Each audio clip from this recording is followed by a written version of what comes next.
Rocco Eizaguirre, boliviano, con la neurodidáctica, estrategias metodológicas de aprendizaje y enseñanza basado en el funcionamiento del cerebro.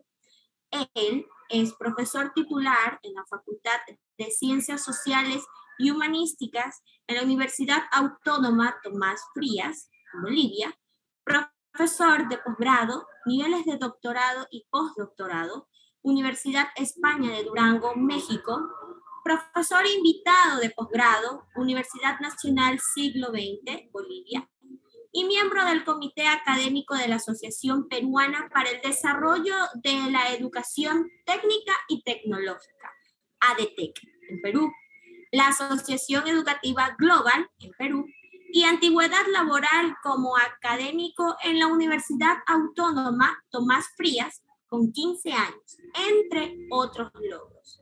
Mucho gusto, doctor, bienvenido.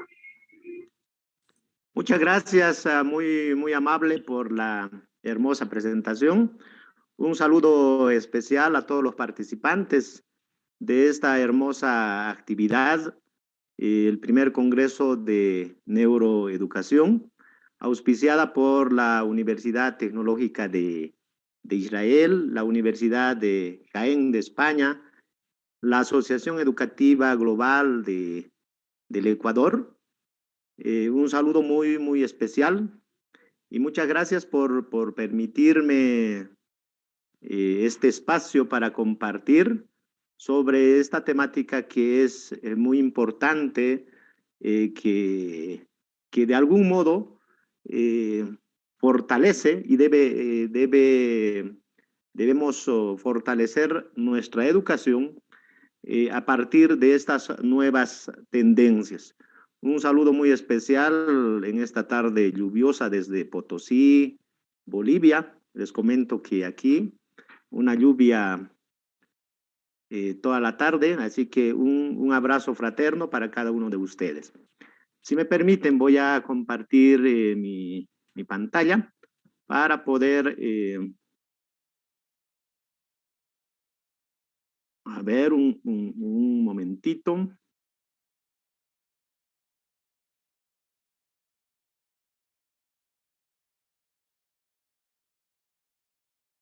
En esta oportunidad vamos a compartir respecto a lo que es la neurodidáctica y las estrategias de aprendizaje basado en el funcionamiento del cerebro. Entonces, para hablar de lo que es la neurodidáctica, es muy importante comentar respecto a lo que son las neurociencias, respecto a lo que es la neuroeducación, que tienen mucha relación con esta parte de lo que es la pedagogía, la nueva tendencia respecto a la neurodidáctica. Entonces, ¿cuál es el contenido? ¿De qué hablaremos en esta tarde? Básicamente de 4 aspectos: la educación y la formación integral del ser humano. 2, la función del cerebro en el aprendizaje del ser humano, los fundamentos de la neurodidáctica y las estrategias de aprendizaje y enseñanza basados en el funcionamiento del cerebro. Entonces, para iniciar esta charla, me encantaría mencionar al doctor Francisco Mora, que plantea de que educar sin saber cómo funciona el cerebro es como querer diseñar un guante sin haber visto nunca una mano. Entonces, esta reflexión nos invita a analizar, a reflexionar fundamentalmente a los maestros, quienes estamos día a día con este trabajo de lo que es la enseñanza, el aprendizaje con los niños, con los jóvenes, tanto en la educación primaria, en la educación secundaria también en la educación superior. Es muy importante como profesores podamos conocer los principios básicos del cómo funciona nuestro cerebro y a partir de ello mejorar estos aspectos del aprendizaje. Entonces, a partir de ello, la educación y la formación integral del ser humano. Un elemento muy importante que, por supuesto que no es de ahora, ya se trabajó muchísimos años y desde José Martí, el cubano José Martí, quien escribió mucho sobre lo que es la educación respecto a la formación integral del ser humano. Antes de hablar de lo que es la neurodidáctica, me gustaría, me encantaría puntualizar este elemento. Un aspecto de vital importancia en la enseñanza, en el aprendizaje del ser humano es que los profesores podamos concebir a la educación desde un punto de vista integral. Y la pregunta es, ¿cómo concebimos? ¿Qué es concebir la educación desde un punto de vista integral? Fundamentalmente, tomar en cuenta aspectos o al ser humano, al niño, al joven, al educando desde un punto de vista integral. Y tomar en cuenta al ser humano desde un punto de vista integral básicamente incluye tomar en cuenta aspectos intelectuales, que el niño, que el joven sepa las cuestiones de los contenidos que se está enseñando tanto en la escuela, en el colegio o en la universidad. Los aspectos emocionales, ¿no? Un elemento muy importante de lo que es el ser humano. Todo ser humano tiene sus emociones, sus sentimientos, y en ese proceso de aprendizaje es muy importante tomar en cuenta esos elementos. El aspecto social. Por naturaleza, los seres humanos somos seres sociales, ¿no es cierto? Y eso significa que necesitamos del otro para desarrollarnos como seres humanos. Necesitamos de la familia, necesitamos de los amigos, necesitamos de la comunidad para desarrollarnos íntegramente como seres humanos. Y en ese proceso de aprendizaje debemos promover esos elementos de interacción con nuestro medio social. El aspecto espiritual. El aspecto espiritual es parte importante del ser humano y por supuesto se debe desarrollar, se debe fortalecer en el proceso de aprendizaje dentro de nuestras instituciones educativas. Y finalmente el aspecto físico. El aspecto físico es un elemento complementario, por supuesto, pero importante en este proceso de la educación integral. Entonces, en síntesis, como decía José Martí, al hombre, al ser humano, en la escuela, no solo en la escuela, sino en todas las instituciones educativas, se instruye y se educa, que dos elementos que deben ir complementarios, ¿no es cierto? El instruir está relacionado a aspectos de los contenidos básicos de aprendizaje, aspectos relacionados a saber sumar, a saber restar, a saber dividir y está relacionado con los contenidos básicos del aprendizaje.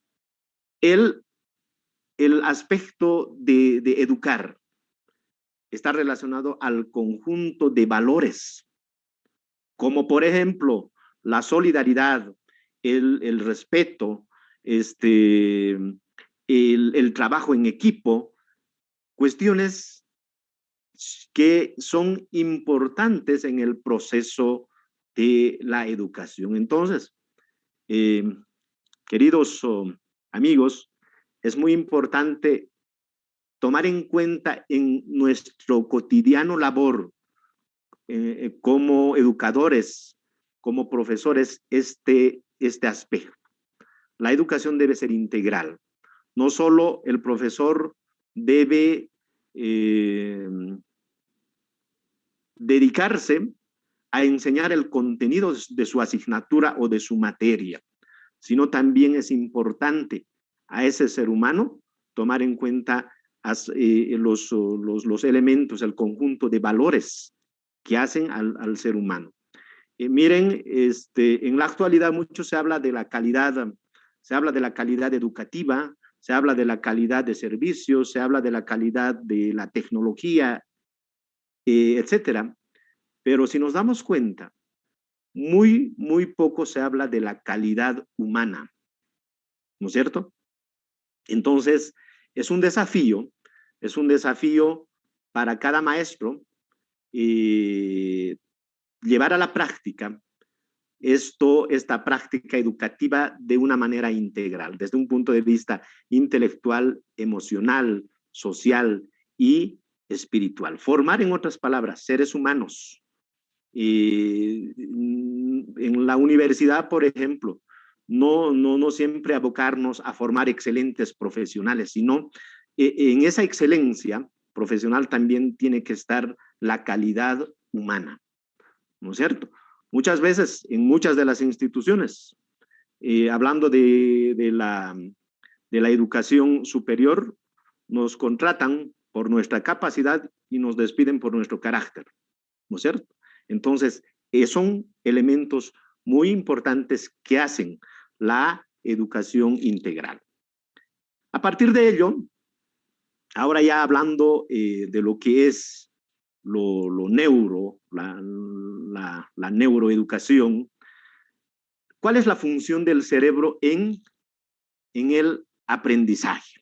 Un elemento muy importante que debemos tomar en cuenta en los procesos educativos, fundamentalmente como profesores, como educadores, no solo como profesores, sino también como padres de familia. Es importante que conozcamos aspectos básicos de cómo aprende el cerebro y cuál es la función del cerebro. Para comprender los mecanismos cerebrales que subyacen en el aprendizaje y la memoria, debemos preguntarnos cuál es la función del cerebro humano, ¿no es cierto? ¿Cuál es la función en la educación, en el aprendizaje, en la enseñanza que desarrollamos? A partir de ello, me gustaría referirme a que el cerebro, ese cerebro, esa máquina del ser humano tan maravilloso, llamado el cerebro, está dividido en dos partes, ¿no es cierto? Esta mañana muchos de los expositores ya hacían referencia a esta cuestión, el hemisferio izquierdo y el hemisferio derecho. Y esta masa muscular, llamado el cerebro, contiene aproximadamente 100.000 millones de neuronas. Y este cerebro que es tan, yo siempre digo, es una creación maravillosa de Dios, porque a partir de este cerebro, este cerebro nos permite pensar, actuar, sentir, enamorarse, odiar, tantas cosas buenas, pero también cosas malas, ¿no es cierto? Entonces, un primer elemento, que el cerebro humano está dividido en dos partes, el hemisferio izquierdo y el hemisferio derecho. A partir de ello, ¿cuál es la función tanto del hemisferio izquierdo y el hemisferio derecho? Un elemento importante que debemos puntualizar. La función fundamentalmente del hemisferio izquierdo es el lenguaje, la lógica, la matemática, los números, los aspectos lógicos, fundamentalmente.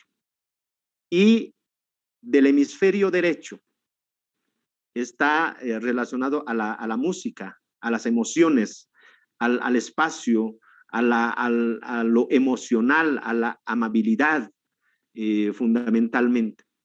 Entonces, muchos de nuestros estudiantes, un elemento importante, cada cerebro humano es único. Y de ahí que cada ser humano, cada persona es único, ¿no es cierto?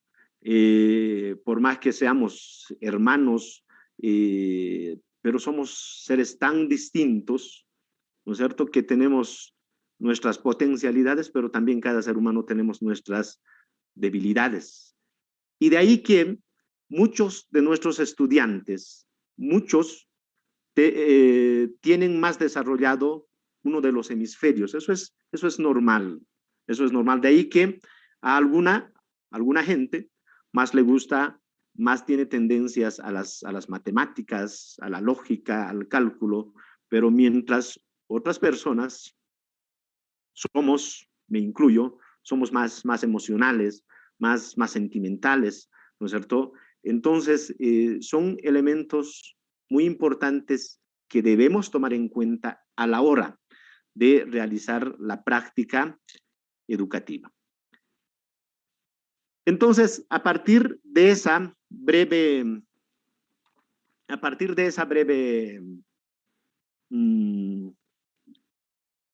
división o la clasificación respecto a los hemisferios, los fundamentos de la neurodidáctica. Pero además de los hemisferios, izquierdo, derecho, el sistema nervioso tiene ciertas partes, ¿no? De manera general está el área frontal, que tiene las funciones motoras, fundamentalmente, ¿no? La parte de arriba del cerebro, funciones motoras que nos permite caminar, que nos permite desarrollar ciertas actividades físicas. Tiene la función y la capacidad de resolver problemas. De ahí que los seres humanos tenemos problemas, pero debemos buscar soluciones. Y el encargado directo para buscar estas soluciones es el cerebro. Y esa parte, esa función está en el área frontal. El razonamiento, también otra de las funciones del área frontal, la capacidad de concentración, el lenguaje, la articulación del lenguaje. Otra parte, el lóbulo parietal, que está en la parte un poco más atrás del cerebro, tiene la función y la capacidad de la atención, la información sensorial, ¿no? Donde tocamos, fundamentalmente conocemos cosas viendo a partir de nuestros sentidos, fundamentalmente los sentidos básicos. Y el lóbulo occipital, que está más en la parte un poco más atrás, tiene la función de la información visual, ¿no? La capacidad de identificar colores, identificar tamaños, identificar símbolos. Y a partir de ahí está el cerebelo, que tiene la función del equilibrio, la coordinación y la postura, es decir, la capacidad de caminar, ¿no? El equilibrio, porque si no tendríamos equilibrio, ¿no? En vez de caminar, pues nos caeríamos nomás, ¿no es cierto? Y el lóbulo temporal tiene la función de la memoria, la audición y el lenguaje. Entonces, miren, al margen de esa división entre el hemisferio izquierdo y el hemisferio derecho, el cerebro tiene muchas partes que cada parte tiene una función. Y es interesante, y es muy interesante que en la práctica educativa, los maestros, los padres de familia, debemos conocer esas cuestiones básicas.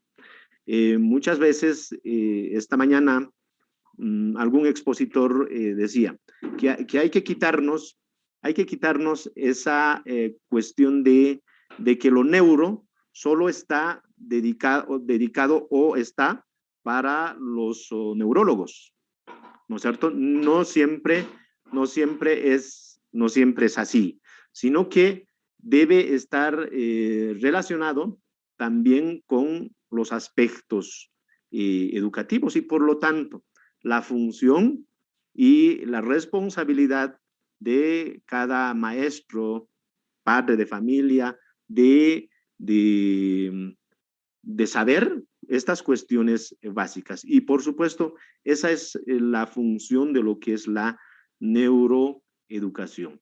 Y eso es el objetivo también de este tipo de actividades, de este tipo de congresos que nos van a permitir fortalecer nuestros conocimientos en relación a estos elementos. Entonces, para ir avanzando, ¿cuáles son los fundamentos de la neurodidáctica? Pero para hablar de los fundamentos de la neurodidáctica, primero tendríamos que puntualizar qué es la neurodidáctica. La neurodidáctica es una parte de la pedagogía basado en las neurociencias. ¿Y qué son las neurociencias? Son el conjunto de ciencias que estudian el sistema nervioso, el cerebro del ser humano. La biología, la psicología, la neurología, ese conjunto de ciencias llamamos las neurociencias. Entonces, la neurodidáctica es una rama de la pedagogía que está basado en las neurociencias, que otorga una nueva orientación a la educación, una nueva tendencia respecto a la educación. ¿Cuál es la diferencia entre la neuroeducación y la neurodidáctica? La neuroeducación, esta relación es más general. La neurodidáctica está más relacionado al trabajo en aula. Es más específico. La neurodidáctica también está relacionado a la unión de un conjunto de ciencias cognitivas y las neurociencias que estudian la educación. En síntesis, la neurodidáctica es una parte de las neurociencias que estudia la optimización del cerebro humano, es decir, cómo utilizar al máximo potencial el cerebro humano en el proceso de aprendizaje y la enseñanza. Entonces, a partir de esos elementos conceptuales, ¿cuáles los fundamentos de la neurodidáctica? Podemos hablar de tres elementos básicos respecto a la neurodidáctica. Los tres elementos básicos. Que la neurodidáctica se fundamenta en elementos neurocientíficos. Es decir, la tarea fundamental de las neurociencias es de explicar la actuación del sistema nervioso. Dicho de otro modo, uno de los fundamentos de la neurodidáctica es que se basa en las neurociencias, en un conjunto de ciencias que estudian el cerebro humano. Dos, la neurodidáctica tiene sus fundamentos en el campo de lo que denominamos la neuroeducación, un campo científico, la neuroeducación emergente o reciente, ¿no? Reciente, que involucra a la biología, la psicología, en el estudio de las bases biológicas del aprendizaje y la enseñanza. Entonces, la neurodidáctica también se basa en la neuroeducación. Y un tercer elemento, un tercer fundamento de la neurodidáctica está relacionado a la inteligencia emocional. La inteligencia emocional como la capacidad de gestionar las emociones a través de la motivación y el equilibrio. Ya decíamos rato antes, desde un punto de vista holístico, desde un punto de vista integral, el ser humano, al ser humano se instruye en las instituciones educativas, se instruye, pero también se educa. Pero en ese proceso del fortalecimiento de los valores ingresa la inteligencia emocional, como una capacidad de gestionar el conjunto de emociones, ¿no? A través de la motivación y el equilibrio. La inteligencia emocional también está relacionada a la capacidad de reconocer emociones ajenas, emociones positivas y emociones negativas. Entonces, la neurodidáctica, de manera muy breve, se fundamenta en estos tres elementos. Entonces, en función a ello, los elementos del aprendizaje y enseñanza basado en la neurodidáctica. Entre estos elementos tenemos está la plasticidad, las emociones, está la memoria, el juego, la creatividad, la cooperación y la atención. Intentaremos de manera breve explicar estos 6 elementos. La plasticidad es la capacidad del cerebro para adaptarse y reorganizarse. Es un elemento fundamental para la neurodidáctica. La plasticidad cerebral sostiene de qué, ¿no? Y que esto está comprobado científicamente, que el cerebro humano, ¿no? A partir de las distintas conexiones que realizan las neuronas, pues se adapta a cualquier situación. Y de ahí que los seres humanos tenemos la capacidad de adaptación a las diferentes circunstancias. Entonces, a eso se llama la plasticidad cerebral, ¿no es cierto? A la capacidad de adaptación del ser humano. Y esta plasticidad cerebral juega un papel muy importante en el aprendizaje desde un punto de vista neurodidáctico, porque esta plasticidad cerebral nos permite aprender, comprender, reorganizar nuevos conceptos y llevarlas a la práctica. Entonces, esta capacidad que tiene el cerebro humano permite que pueda desarrollarse nuevos aprendizajes.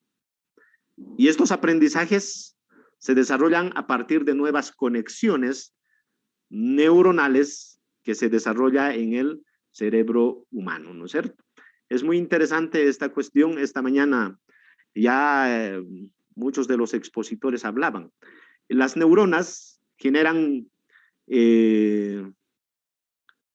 sinapsis. Ese proceso es una especie de cortocircuitos, ¿no? Ocurre en el cerebro humano, ¿no? Unos cortocircuitos y eso, ¿no? Y esos cortocircuitos, esa conexión entre dos o más neuronas se llama la sinapsis. Y cuando ocurre esa conexión, ¿no? Ocurre como cortos circuitos, ¿no es cierto? Entonces, a partir de ello, se desarrollan nuevos aprendizajes. Y ahí ingresa la plasticidad cerebral. Un segundo elemento, la neurodidáctica también está basada en las emociones. De hecho, las emociones son la base que sustenta todo aprendizaje. La activación cerebral aumenta cuando nos emocionamos, ¿no es cierto? El doctor Mora, en uno de sus libros, plantea de que solo se puede aprender aquello que se pueda amar. Entonces, las emociones están muy relacionadas con el aprendizaje. De ahí que el desafío de cada profesor en cualquier nivel de educación, sea con los niños, en un kinder, sea secundaria con los jóvenes, o sea, en un nivel de educación superior como son las universidades, el desafío de los profesores es que generemos emociones positivas. Mientras más generemos emociones positivas, el aprendizaje va a ser positivo. En otras palabras, se desarrolla mayor aprendizaje. Entonces, eso es un elemento importante a tomar en cuenta para los padres de familia, pero también para los profesores. Debemos generar emociones positivas en nuestros estudiantes, en nuestros hijos. Hay emociones positivas, se genera mayor aprendizaje. ¿No es cierto? En desmedro de los procesos de aprendizaje. O un ejemplo, imaginémonos un profesor que diga a un estudiante, un adolescente, usted no sirve para aprender matemáticas, ¿no es cierto? El niño o el adolescente asume esa situación y se predispone, ¿no? Y el cerebro, por supuesto, se la cree que no sirve para las matemáticas, ¿no es cierto? O imaginémonos a un padre de familia que diga a su hijo, usted es un tonto, usted es un tonto. Y obviamente el niño asume y dice, yo soy un tonto, y actúa como tal. Entonces, mucho cuidado como papás, como padres de familia y como profesores, qué emociones generamos en nuestros estudiantes. Un tercer elemento, mil disculpas, hay una tormenta afuera, por eso hay unos ruidos. Si interrumpe, pues disculpas. Son cuestiones de este tipo de aprendizaje en línea, ¿no es cierto? Bien, para ir avanzando, la parte de la memoria. Un tercer elemento que es base fundamental para la neurodidáctica. La memoria y el aprendizaje son dos procesos indisolubles que van siempre juntos. El aprendizaje se da muchas veces a partir de la repetición, y la repetición está muy relacionado con la memoria, sea memoria a corto plazo y la memoria a largo plazo. Entonces, son elementos importantes a tomar en cuenta. El cuarto elemento, el juego. Es decir, hacer que el aprendizaje sea divertido. Eso es un elemento fundamental que los maestros, los profesores nos hemos olvidado, ¿no es cierto? Entramos al ambiente, pues los estudiantes tensos, asustados. No debe ser así, ¿no es cierto? Es imprescindible, es importante para el aprendizaje que los niños, que los adolescentes deben aprender a partir del juego.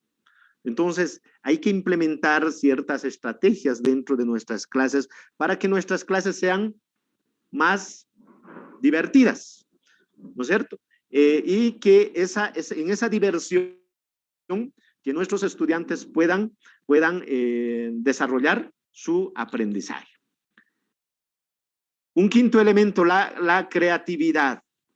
La creatividad es un elemento, es la capacidad para generar nuevas ideas que van dirigidos a la solución de nuevos problemas. Entonces hay que promover dentro del aula, dentro del grupo de los estudiantes, la creatividad. Mientras más creativo el niño, el joven, pues hay que apoyar, hay que fortalecer a esos elementos.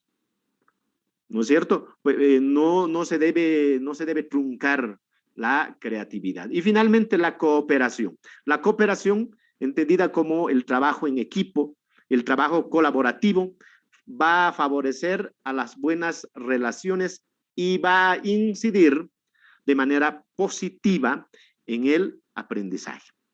Esto está muy asociado a lo que ya planteaba en su teoría David Ausubel, lo que son los aprendizajes significativos, ¿no es cierto? Los aprendizajes que están relacionados para la práctica, pero también los aprendizajes que se dan a nivel colaborativo, a nivel de grupo. Entonces son estos elementos que se debe tomar en cuenta en el aprendizaje basado en la neurodidáctica. ¿Cuál es el rol? ¿Cuál es el rol de las neuronas? ¿Cuál es el rol de las neuronas en el aprendizaje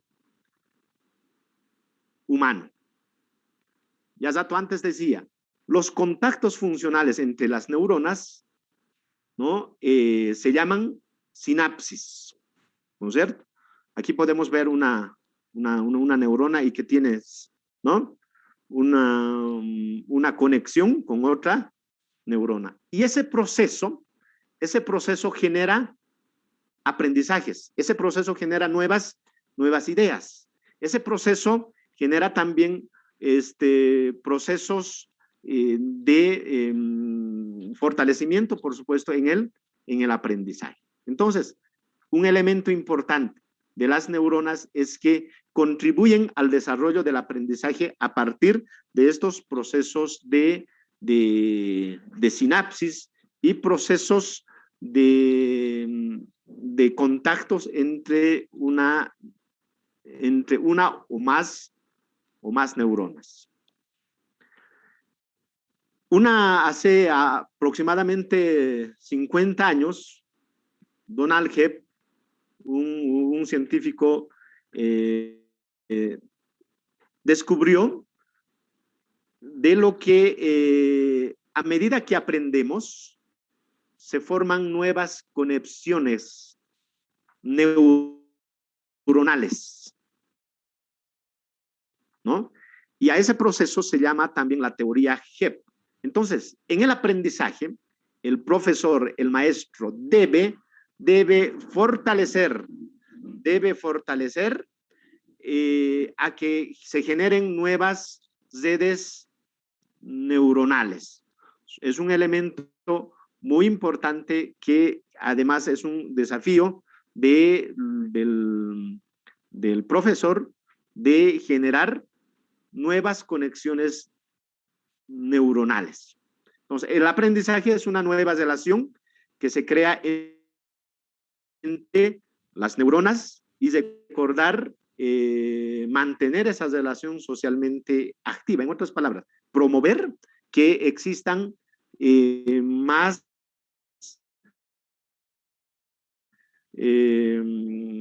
conexiones sinápticas, más conexiones neuronales, ¿no es cierto?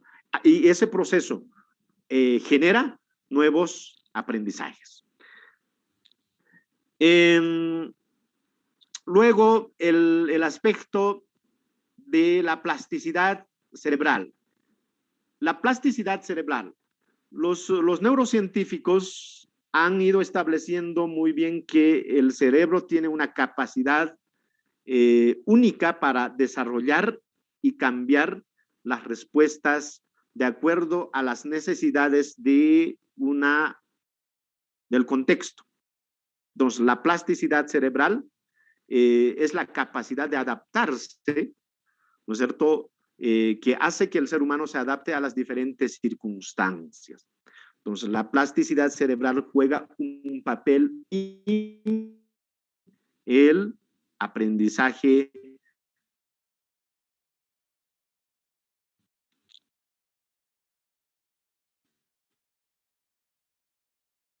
la plasticidad del sistema nervioso para adaptarse continuamente a circunstancias del medio ambiente. El cerebro adulto tiene una enorme capacidad para el cambio y para el aprendizaje.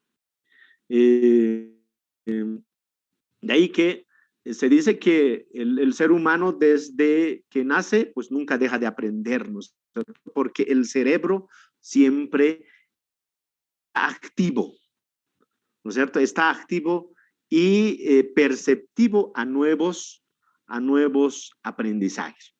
Facundo Cabral, este escritor, aprendizaje, y por supuesto que el cerebro, nuestro cerebro humano, pues nunca deja de aprender. De ahí que el cerebro adulto tiene una enorme capacidad para el cambio y para el aprendizaje. Entonces, sin esta habilidad de la plasticidad, cualquier cerebro, no solo de los humanos, también o de los animales, sería incapaz de desarrollarse desde la infancia hasta la adultez, porque esta capacidad de la plasticidad permite adaptarse a circunstancias diversas, ¿no es cierto?, en diferentes situaciones y en sus diferentes etapas. ¿Cuáles son las funciones? Aquí hay un elemento muy importante, las neuronas espejo. ¿Cuál es la función de las neuronas espejo en el aprendizaje? Las neuronas espejo, estas neuronas se activan cuando se observa a otro realizar una acción. ¿Ya? Estas neuronas espejo, denominados las neuronas espejo, fueron descubiertos por el equipo del neurobiólogo Giacomo Rizalotti, ¿no es cierto? Un grupo de investigadores que han determinado de que el ser humano había tenido otro tipo de neuronas, que estas neuronas, denominadas las neuronas espejo, se activan cuando se observa a otro realizar una acción. De ahí que los niños aprenden viendo, ¿no es cierto? Aprenden viendo lo que hace el adulto, ¿no es cierto? Si tenemos niños en casa o los profesores que tienen niños en primaria, en el kinder, identifican, ¿no?, que el niño aprende viendo. Entonces, cuando el adulto desarrolla alguna actividad, se activa estas neuronas denominadas neuronas espejo. Se activan, diríamos, ¿en qué parte se activa? Se activa en la corteza premotora, diría, ya antes estábamos hablando de algunas de las partes. Hay una parte, ¿no?, de lo que es el lóbulo parietal. En esa parte se activa, ¿no?, lo que son las neuronas espejo. ¿Cuál es su función de estas neuronas espejo? Desarrollar nuevos aprendizajes. Pero esos nuevos aprendizajes desarrollan viendo. Y hay un elemento importante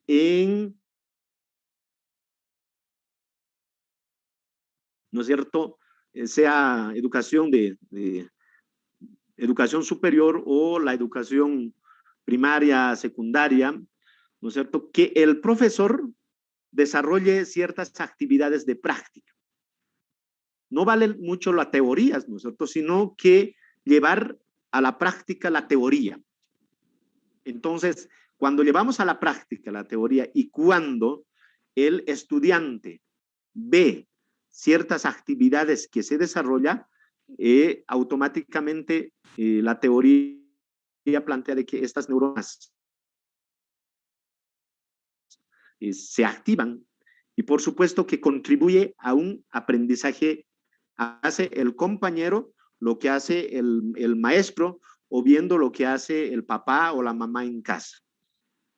Y finalmente, estas neuronas espejo tienen una relación muy estrecha con lo que denominamos la empatía. ¿Sí? La empatía, una acción entendida como ponerse en el lugar de la otra persona. Entonces, tiene una relación muy estrecha. Recordemos, la función de estas neuronas espejo es aprender viendo, ¿no es cierto? Y por supuesto, cuando vemos ciertas acciones, conductas, actitudes, muchas veces se activa la empatía del ser humano. Nos ponemos en el lugar de la otra, de la otra persona. Entonces, y a partir de ahí es muy importante esto, lo que se denomina el contagio emocional. ¿Y qué es el contagio emocional? Aprender de la otra persona, aprender viendo de la otra persona.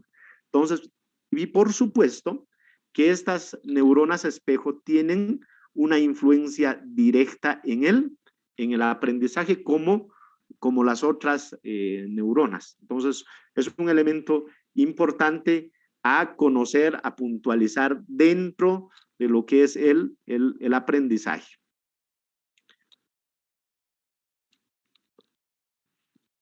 Bien, para ir finalizando nuestra participación.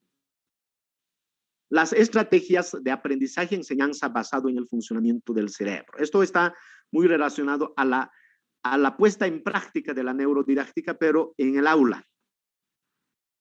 Y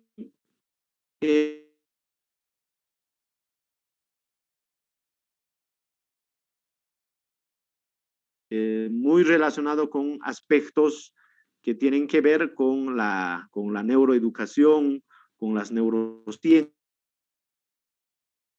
pero a partir de ello, ¿cómo mejorar el aprendizaje a partir de la neurodidáctica? 3 elementos fundamentales. Aquí, en la primera cuestión, va haciendo que el aprendizaje sea novedosa. Un elemento fundamental para mejorar los aprendizajes desde el punto de vista de la neurodidáctica. Que no sea memorístico, que no sea rutinario, ¿no es cierto? Se debe hacer, y ahí un desafío para todos los maestros, profesores, que debemos realizar nuestro aprendizaje novedoso, ¿no es cierto? Que no sea repetitivo, que no sea teórico. Un segundo elemento, mejorar el aprendizaje a partir de la neurodidáctica está relacionado también generar procesos de motivación en el estudiante. Ya rato antes decíamos, la motivación es un elemento fundamental para los procesos de neuroeducación y la capacidad de motivar de manera positiva o de manera negativa al estudiante. Pero fundamentalmente debemos motivar de manera positiva, por supuesto. ¿No es cierto? Cuando desarrollamos cuestiones o en la casa, se genera lo que en psicología se llama el anclaje. ¿Y qué es el anclaje? Es ciertas ideas que se generan a partir de ciertas prácticas en el niño o en el estudiante. Un ejemplo, cuando el profesor menciona al estudiante, usted no sabe o usted no sirve para las matemáticas, y el estudiante crece con esa idea de que él no sirve para las matemáticas, ¿no? No es de él los números y por lo tanto no le gusta las matemáticas. Es un anclaje, ¿no es cierto? Una idea, pero esa idea, por lo general, pues es una idea equivocada que la gente tiene de sí mismo. Entonces, la motivación es un elemento importante para mejorar los procesos de aprendizaje. Segunda cuestión, la repetición. La repetición está relacionada a la memoria a corto plazo y a la memoria a largo plazo. ¿De acuerdo? La memoria es un elemento muy importante para los procesos de aprendizaje. Y la repetición también está relacionada a llevar a la práctica la teoría. La relación entre la teoría y la práctica, que son tres elementos muy importantes que debemos tomar en cuenta para desarrollar y fortalecer los aprendizajes a partir de la neurodidáctica. A partir de ello, ¿cuáles son las estrategias de enseñanza, aprendizaje basados en el funcionamiento del cerebro? Veremos, agruparemos estas estrategias en tres: las estrategias operativas, las estrategias metodológicas y las estrategias socioemocionales. Las estrategias operativas están relacionadas a los estilos creativos de aprendizaje y de enseñanza en base al interés del estudiante y en base a la situación del contexto. Las estrategias metodológicas son un conjunto de procedimientos lógicos para la búsqueda y la construcción del conocimiento. Doctor, disculpe por la interrupción, le hacen falta 10 minutitos, por favor. De acuerdo, muchas gracias. Y el tercer elemento, las estrategias socioemocionales, que establecen la interacción entre los aspectos psicológicos, emocionales y conductuales. Entonces, las estrategias neurodidácticas o las estrategias basadas en el funcionamiento del cerebro, estrategias de aprendizaje-enseñanza, podemos clasificar en estrategias operativas, metodológicas y socioemocionales. Ahora bien, ¿cuáles son las estrategias operativas? Estrategias operativas, está ahí los organizadores previos, la metáfora, la mayéutica, que son estrategias que son posibles de utilizar en el trabajo del aula. Los organizadores previos son estrategias didácticas que van a permitir generar enlaces o relaciones entre los conocimientos previos y la información nueva. La metáfora es una estrategia didáctica que consiste en utilizar o describir conceptos a partir de semejanzas o analogías, fundamentalmente, ¿no es cierto? La mayéutica es conocido también como el método socrático, ¿no es cierto? Ya Sócrates hace muchísimos años atrás, más de 2000 años atrás, ya utilizaba este método, no es nuevo, ¿no es cierto? Que consiste en utilizar el diálogo para llegar al conocimiento, utilizar las preguntas, el análisis, ¿no es cierto? El diálogo para generar conocimiento. Entonces, estrategias operativas que están relacionados a cómo se organiza el proceso del aprendizaje. O estilos creativos de los procesos de aprendizaje. El segundo grupo, las estrategias metodológicas. ¿Cómo se genera conocimiento? Ahí podemos utilizar mapas mentales, mapas conceptuales. Hay también las estrategias como los ciencigramas, que son posibles también de utilizar. Pero hablaremos de estos dos, mapas mentales. Es una forma de generar, registrar, organizar y asociar un conjunto de ideas utilizando palabras claves. Los mapas conceptuales es una estrategia de aprendizaje basado en la representación gráfica de un tema a través de una esquematización de determinados conceptos. Entonces, las estrategias metodológicas nos van a permitir de cómo generar aprendizaje, cómo generar nuevos conocimientos, ¿no es cierto? Dentro de los estudiantes, con la ayuda, por supuesto, del profesor. Finalmente tenemos las estrategias socioemocionales. Aquí va tal vez lo novedoso de lo que es las estrategias neurodidácticas. La relajación es importante. Es una estrategia que va a permitir la distensión mental y la recuperación de la calma de los estudiantes para realizar más receptivo, ¿no es cierto?, los procesos de aprendizaje. Entonces es importante que el profesor pueda desarrollar estas estrategias dentro del aula.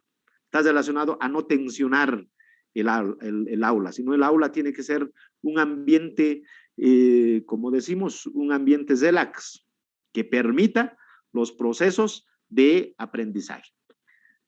La sensibilización es una estrategia didáctica que va a permitir desarrollar un proceso de reflexión respecto a un aprendizaje, respecto a un problema o respecto a una determinada realidad. Entonces, es importante generar procesos de sensibilización dentro de nuestros estudiantes en función de analizar problemas concretos. La motivación, una estrategia que genera un impulso en el estudiante para lograr determinados objetivos. La motivación es un elemento muy importante en los procesos de aprendizaje, enseñanza, y que debemos llevarlo a la práctica en el proceso de trabajo en aula. Y un mensaje final: el cerebro solo aprende si hay emoción.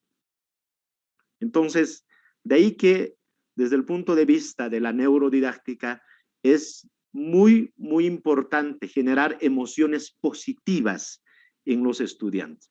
Cuando se genera emociones positivas en los estudiantes, se desarrolla aprendizajes de una manera más importante. La generación de aprendizaje, la generación de emociones positivas van a permitir fortalecer los aprendizajes. Muchas gracias a todos por permitirme este espacio. Cualquier consulta, aquí en el fondo ustedes pueden ver por ahí en la pantalla un libro que hace unos 2 años escribí, que justamente habla de la neurodidáctica, que lo que hemos estado hablando. Pueden encontrar en la plataforma de YesArtGuide, o en su caso también, pues aquí ahí están los correos. Si hay alguien quiere consultar, pues con el mayor de los gustos se lo enviamos. También pueden encontrar en el Facebook que está el libro. Muchas gracias por el espacio. Cualquier consulta, pues ahora estamos a disposición.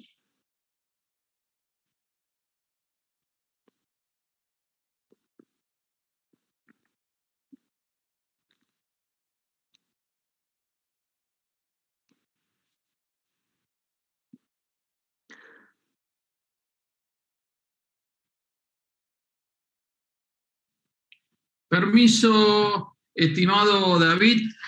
Te quisiera hacer unas preguntitas que surgieron del chat. Espera que voy a leerlas.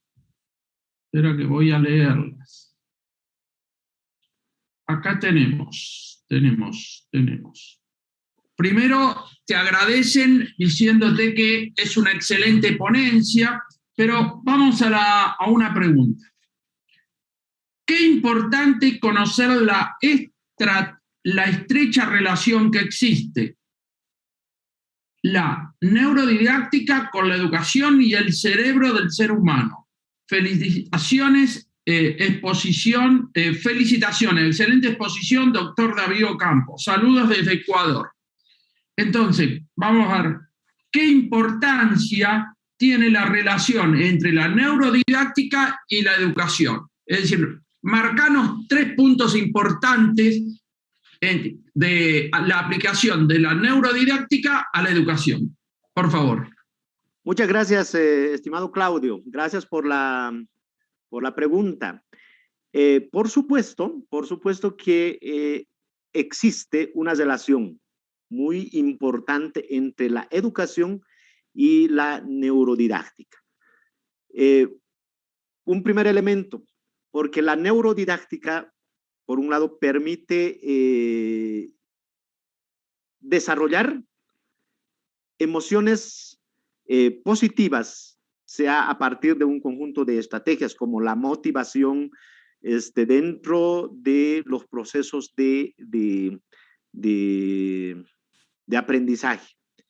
Plantea de que mientras, lo que antes decíamos, mientras más emociones positivas se desarrollen dentro del trabajo del aula, el aprendizaje va a ser más de calidad y, por supuesto, un aprendizaje positivo.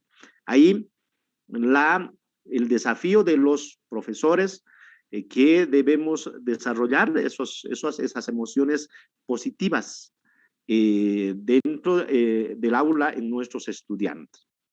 Otro elemento importante en el aspecto también emocional, la motivación. Un elemento, desde mi punto de vista, muy importante que va a fortalecer los procesos de aprendizaje. No nos debemos olvidar que la neurodidáctica es la disciplina, parte de las ciencias o neurociencias, que busca la optimización del aprendizaje, pero a partir de las capacidades cerebrales. ¿No es cierto? ¿Cómo utilizar de manera más óptima nuestras funciones y nuestras capacidades cerebrales? Entonces, a partir de ello, es vital desarrollar procesos de motivación en nuestros estudiantes. Y un último elemento para puntualizar, es importante en los procesos educativos que los profesores, que la gente que estamos relacionados con la educación, debemos conocer cómo funciona el sistema nervioso, cómo funciona el cerebro humano en los procesos de aprendizaje. A partir de ello, mejorar los procesos de enseñanza-aprendizaje. Tengo dos preguntas, pero te las voy a leer y creo que ya las estuviste respondiendo, pero aún así me gustaría leértelas porque si pasó algo, podés sumar a tu excelente ponencia. Es la siguiente: la neurodidáctica, ¿cómo es aplicada dentro del ámbito educativo? Y la otra pregunta, ¿cómo crees que debamos abordar desde nuestro rol de educador las experiencias negativas del alumno en el proceso de aprendizaje? Muy bien, muchas gracias por la consulta. Empezaré por lo último. ¿Cómo podemos generar las experiencias, cómo podemos cambiar, mejor dicho, las experiencias negativas que tiene un estudiante en experiencias más positivas? Uno, a partir de la motivación. Vuelvo a repetir, creo que es un elemento importante. Pero antes de desarrollar cualquier estrategia de motivación en el aula, es importante identificar, ¿no es cierto?, qué tipo de experiencias negativas tiene el estudiante, ¿no? Entonces, ese aspecto nos va a permitir, ¿no?, plantear un conjunto de estrategias, sea a nivel individual o sea a nivel grupal, a nivel del aula, de los estudiantes, que podamos cambiar esas experiencias, esos puntos de vista muchas veces negativos, ¿no es cierto? Entonces es importante identificar esas experiencias negativas. Muchas veces esas experiencias vienen, lo que Zato antes decía, a partir de ciertos anclajes, incluso vienen, se llama en psicología anclajes, ¿no?, a esas experiencias negativas. La persona, el niño, piensa que es así, ¿no es cierto? Entonces es importante identificar como maestros esos elementos y a partir de ahí plantear ciertas estrategias, sea a nivel individual o sea a nivel del aula, a nivel de grupo. El segundo era, ya se me fue. Si me puedes repetir, Claudio, por favor. No, ya la respondiste, que era relacionado con cómo la neurodidáctica ayudaba a la educación. Pero David, fuiste muy explícito, fuiste muy didáctico, neurodidáctico, y quiero agradecerte por tu ponencia. Ya está en sala el ponente que te prosigue a ti, y sin más preámbulos debo darle paso al nuevo exponente. Así que gracias David por tu ponencia, y esperemos vernos pronto en otro congreso, y así será. Gracias. Muchísimas gracias a ustedes. Bendiciones.